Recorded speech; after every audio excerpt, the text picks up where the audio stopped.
I'm Claudia Folska, and this is Cooking in the Dark. This is Max. Hello. And Frankie, and they're my good friends who are here today to help me cook. So one of the things that I learned from our chef, Tim Freeman, he's the executive chef over at the Grand Hyatt Hotel in Aurora, Colorado, was about Colorado lamb. So we're gonna talk a little bit about the lamb and where it comes from. But before we do that, let's get started making the marinade. It's gonna be a little bit different than what I did with Chef Freeman. He had a lot of different spices, and I thought it'd be nice to sort of change it a little bit. So what we have here is some garlic, and I need you guys to chop that up.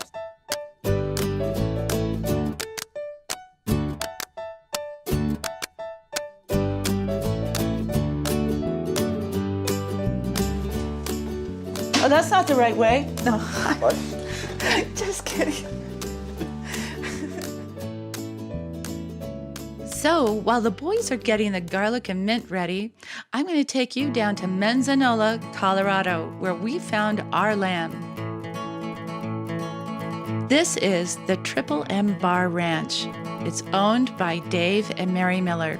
Mary is known as the Lamb Lady in Colorado. They have an expansive 500-acre ranch right along the Arkansas River. And the lambs are looked after by 13 Pyrenees mountain dogs. They're just as serious about those dogs as they are their lamb. In fact, you know, they take care of their lambs so well, they're grass-fed and they're not given any antibiotics whatsoever.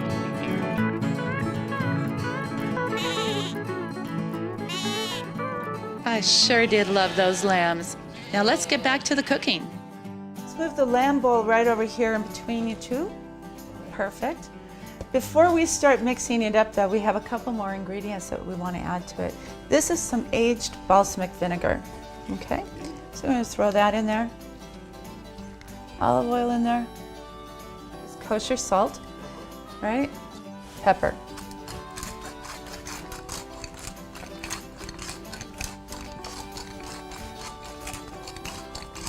Why don't you gentlemen mix it up and we'll set it aside to marinate.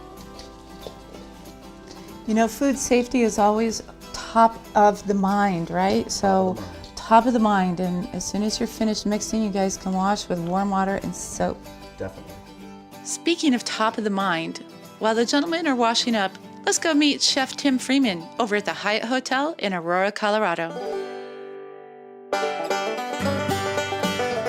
The Grand Hyatt Hotel and Conference Center just opened in Aurora, Colorado. The Borealis restaurant is one of my favorites. The Borealis staff is the best, and they sure know how to have fun. Now, as for Chef Tim Freeman, he doesn't quite know what to expect.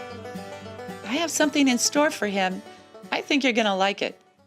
You know that I can't see very well, and you're such a great celebrity chef. I was wondering if you would join me in being blindfolded. Would you be willing to take that? I'd love to. Okay, thanks. It's going to be a new experience, but we'll give it a shot and see what happens. The experience putting on the blindfold was scary at first. It was also slightly, it was very exciting also. Scary and exciting at the same time. As soon as the blindfold goes on and I can't see, it's really confusing and disorienting at first. But after about 5 minutes, I kind of settled into it and actually kind of enjoyed it. It was a new experience and a lot of fun in a weird way to be able to cook without really seeing what I was doing. Awesome, Claudia. So what we're going to do today is we're going to do a little tandoori spice lamb. I love working with lamb. Yeah, it's going to be a beautiful dish. We'll do it with some roasted eggplant, some baby carrots, and a little bit of hummus. I know straight away that these are saddle chops.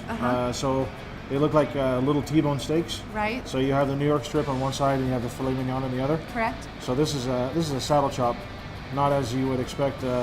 Most people think of lamb chops, they think of a lamb rack. What we're going to do with these is we're going to marinate these in a little bit of Indian spice or tandoori spice. Like I said earlier, Indian food is one of my favorite foods to eat. I've got a kind of a utility spoon here, and I know that this was a quart container. Okay. So I'm going to use about half of a quart of yogurt. All right. And I think that What kind of yogurt is that? this is a Greek yogurt. You know, I like it because it's nice and thick, and it sticks to the meat really well. And once we cook it, it ends up getting a nice char on the outside of the lamb. Oh. So spices, this is going to be a rough one for me. You know, I know they're over here somewhere. It's a very strange feeling. As I'm measuring the spices into my hand, it's a strange feeling to not only have them in my hand, but try to guesstimate by weight and by feel what's a teaspoon, what's a tablespoon, what's 2 tablespoons. You know, and with the garam masala, the turmeric, the onion powder, the garlic powder, the cumin, all the things that I put into the marinade. It's just a new experience to have those in your hand and not be able to see anything. It's challenging. It's, you know, you got to use your brain a little bit and think and use the tools which you have to kind of figure out exactly what you're doing. And you know, normally I'd be done with this by now. I mean, I'd have the meal cooked, served, and ready to go. I can see, you know, in an instance like this, you would need to plan ahead for sure. And What's this? you know, I really don't know. I'm just going to grab all my spices at one time so I don't have to keep reaching for them. Let's see. Get a whiff of that. What's that smell like? Garlic? No? Yeah, this is either garlic powder or onion powder. Actually, I think this is the garlic. Have a smell of this? Turmeric? That is turmeric. Oh. This is going to give a beautiful color to the lamb, especially when we, you know, with the yogurt. This will give us a nice bright yellow color. And I'm using a lot of turmeric. Okay? Wow. A lot. Yeah, we want to get a nice color like on the lamb. 2 fistfuls? Yeah, that's probably about half a cup of turmeric. Oh gosh. I'm adding all this to the bowl with the lamb and mixing everything in really well and making sure I'm incorporating all the spices and the yogurt into the lamb. Having to mix the marinade by hand without any measuring tools and kind of using, you know, the tools that God has given us in our hands, it was a great experience. Claudia, lamb's marinated. We're going to let it rest for, you know, the next hour or so. We're going to move on to the second component of our dish, which is our hummus. Hummus is one of my favorite foods. I love to eat it. We serve it in our restaurant Borealis with tabbouleh, which is a Bulgur wheat salad. Oh my God. Oh. Some dried figs, some little Peruvian peppers, extra virgin olive oil, some preserved lemon. Very traditional presentation and traditional accompaniments as well. So, you know, hummus and lamb, it's like peas in a pod, and they go great together. And I'm looking for, there it is. This is What's that? this is absolutely a wild experience. I'm Trying sorry, to I do, just no, moved your teaching. I love it, yeah. Okay, what do you want now? So what we need now is lemons. I got lemons. Here. How many do you Find like? 'em? Yeah. Perfect. So we're going to take these lemons Right. and cut them in half. So people always tell me, you know, they're like a little nervous about me using a knife, right? Are you using a knife now? Because if you No. are, I'm going to run. Not yet. I'm kidding. But okay, shouldn't we smash these first? Yeah, we're going to roll these around a little bit. Uh-huh. Just to kind of break up the inside and you get a little more juice out of Oh. them. What you can also do is pop these in the microwave for 10 seconds. Oh, that's clever. Yeah. Okay, I'm gonna cut mine. How's that? I'm going to try to cut mine here and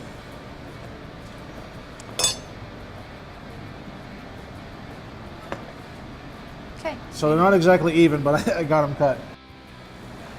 And we're looking for, so the first thing we're going to look for is chickpeas. Okay. I think this Now- is this is the chickpea here. You can definitely feel it. So into the blender I add garbanzo beans, fresh lemon juice, tahini, salt, pepper, and a little bit of blended oil and roasted garlic cloves, and putting it in the blender and turning on really high speed, not being able to see it and having to use the plunger to kind of feel what the consistency of the hummus is. It's a totally foreign experience.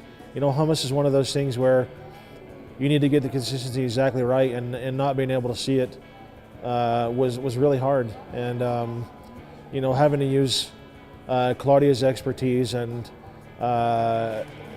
with the hummus, you know, letting me know if it was too thick or too thin or chunky or smooth. She was definitely a great help.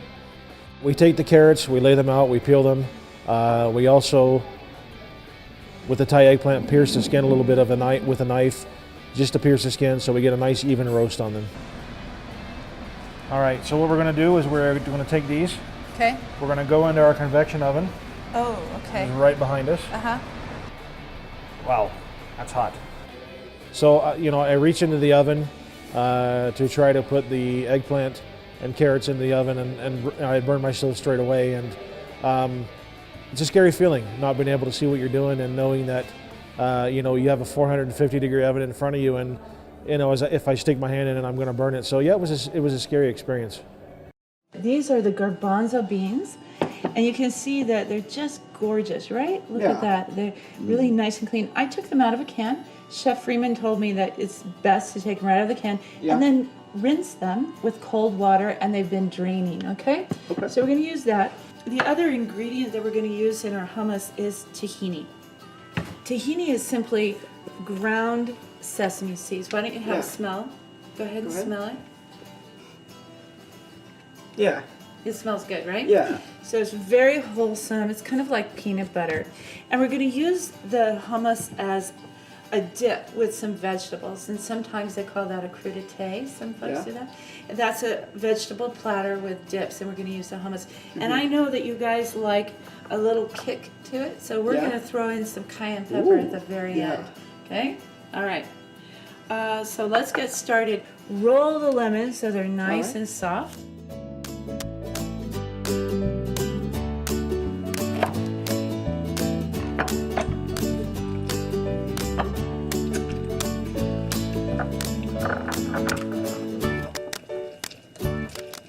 Go ahead and pour some in there. Another fistful. 4 tablespoons of the tahini. Frankie, since your hands are clean, you can pour some olive oil in there. In the blender. A couple tablespoons of, okay. Then we're going to put the lemon juice, Max. Throw the lemon juice in there. About half of it, let's try that. We don't want it too tart. But if we need more, we can always add it. It's just harder to take it away. And then we'll use a couple pinches of salt. Right. And hope for the best.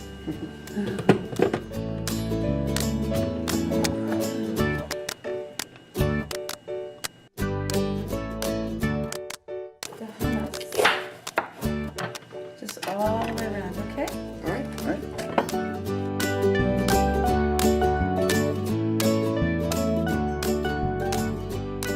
Smell good? They do. Yeah. Frankie and Max, you guys did a beautiful job with our crudité platter and our hummus for dipping the vegetables in here. So what I'd like to do is set this out on the dining table, and we're gonna go and get ready to do the main event. Those lamb chops are next. Ooh. All right.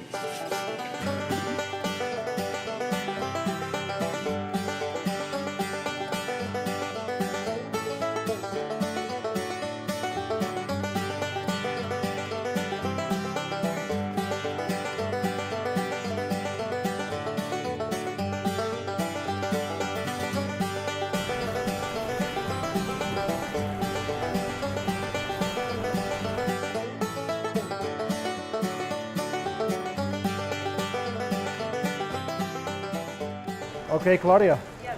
So our lamb is good to go. Okay. We've been in here about 10, 12 minutes. I can feel with my tongs here, the meat's a little bit above mid-rare right now, and I know you like medium, so we're going to go ahead and pull this. I have a decided advantage as a chef, being able to see what I'm doing and see the beautiful food that we have to work with. Having to rely on my sense of smell and hearing to know if the food is ready, if it's not ready, what does it look like. It's not medium right now, but I know that by the time this meat rests, it will be. And timing plays a lot. Timing played a lot into it as well. Knowing, I can't set the timer on the oven because I can't see it, but I know that if I open the oven door and I hear the vegetables sizzling and popping, and I know that they've been in there for about 5 or 6 minutes, I know that I'm pretty much good to go. And it was just a really incredible experience to cook without being able to see. There. Ouch. In a weird way, and I was thinking about this earlier, in a weird way it actually connected me to the food a lot more by using my hands and my sense of smell and hearing than just by using tools, measuring cups and measuring spoons. I felt connected to the food a lot more, which was a weird, it was a weird experience, and not weird in the sense where it was really foreign, but weird in a sense where it was just a whole nother experience for me. Our lamb chops, which have been resting for a while, and I got one. Okay.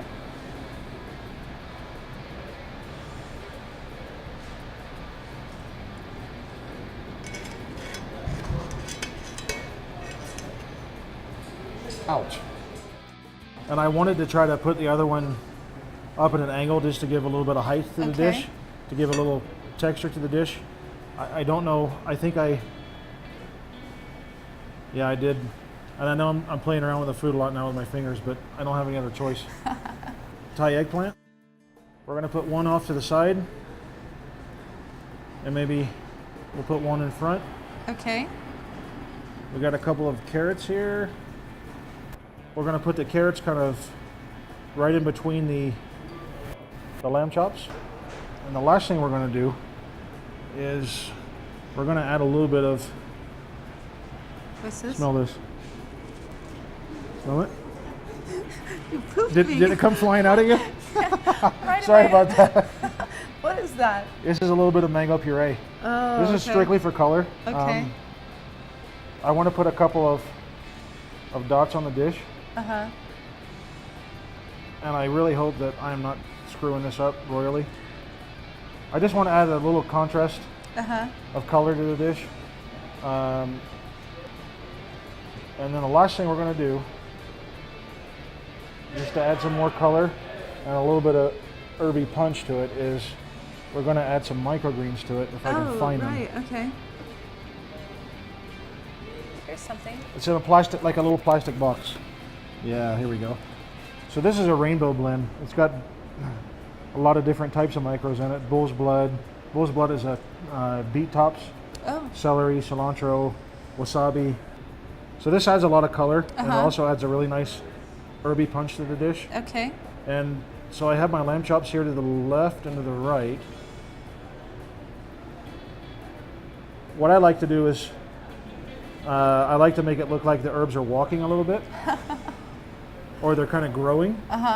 So some of the plates we do in the restaurant, when we put micros on them, we put them in such a way it looks like they're growing out of something or growing into something. So I hope that when the dish ends here, that's what we're going for. All right. Well, thank you very much. Why don't you take off your blindfold and see how you did? Not bad. Okay. Close enough? It's actually pretty good. So it's my turn, right? It's your turn. And you're going to observe me, I right? am going to observe. Okay. So this is the hummus.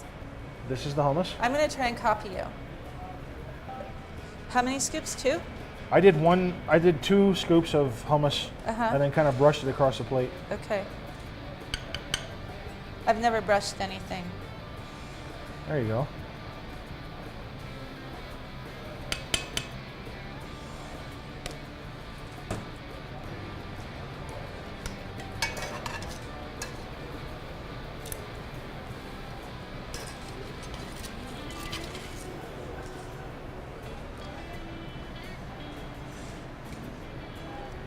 Nice job. These are big. So your veggies are right in front of you. There you go. Well, Couple of drops of mango coulis. Well, what if I like a lot of it? Oops. That's too much, huh? It looks like sunny side up eggs, but it looks okay. It's more for you to dip your bread in, or I could swish it around. Let me swish it. Then it looks like I intended it to be that way. There. Perfect. And then what was the other thing? Just a little bit of the rainbow mix. greens? Yeah, the little micros. Wow, make it rain. Nice job. I like everything to be free. Yeah, perfect. Release it all over the plate. How does it look though? It looks slightly different, you know. a little different than mine, but you know what? It still looks great, and I would definitely eat it. You would? Yeah, hell yes, definitely. Okay, well then let's go eat it. Perfect, let's do that. Well, I am so excited to finally get to the main event here, our Colorado lamb. So it's been marinating for a couple of hours. Yep. Why don't you toss it one more time and then lay them out so there's a little bit of space between each All one. right. We have 15 chops here. Let's see how you can do that. All right. And the faster you put them out, the faster they go in the oven and the faster we can eat. Go, go, go, go. I'm hoping you feel the pressure.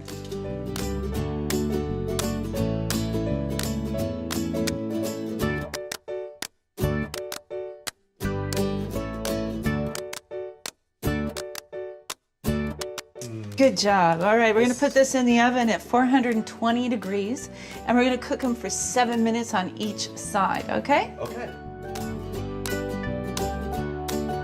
Okay. These are gonna be really good. Frankie and Max are just about finished setting the table, and I wanted to tell you a little bit about the beer that was paired with Chef Freeman. He thought that the best pairing for the lamb that we got from Manzanola, Colorado, would be best coupled with a Hoppercott from the Dry Dock Brewery.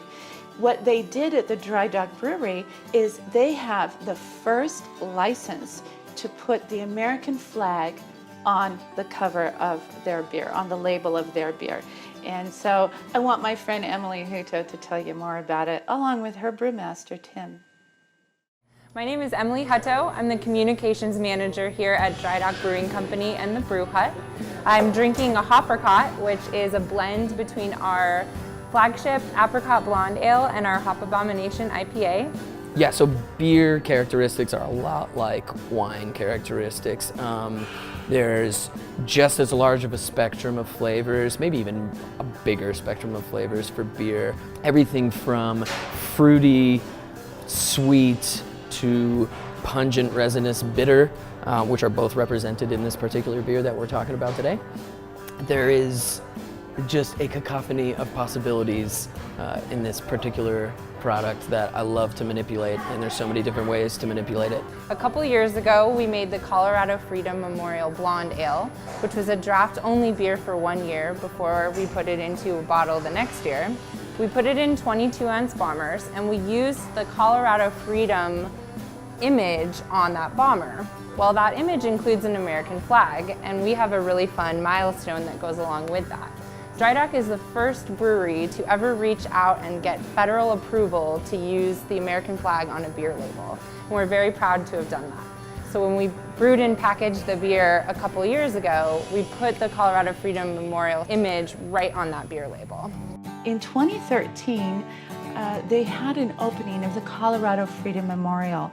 Rick Crandall was responsible for raising all of the money, over $1 million, to build the Freedom Memorial, which is in Aurora, Colorado. And if you have an opportunity to go visit it, I would encourage you to do so. When we broke ground in February of 2013, Sherry Bush, whose son Andrew Rydell was killed in Iraq, she was here for the groundbreaking, and she came to me and said, "Thank you for giving me a place to leave my tears." And I thought, that's what this was always all about. Well, I really can't thank you both enough for all of the help that you did today and the work that you did.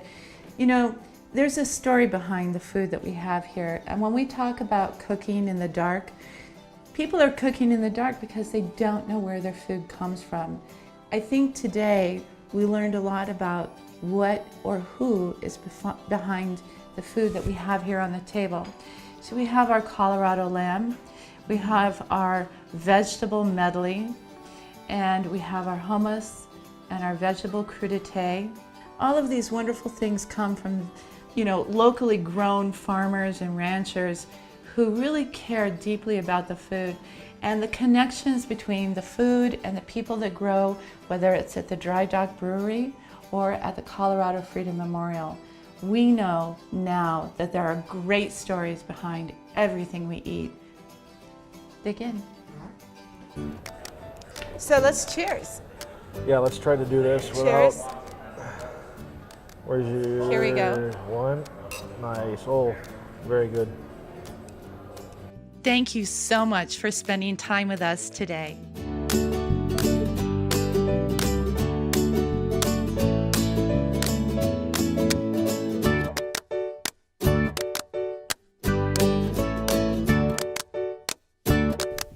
This program was brought to you by the generous support of Visit Aurora.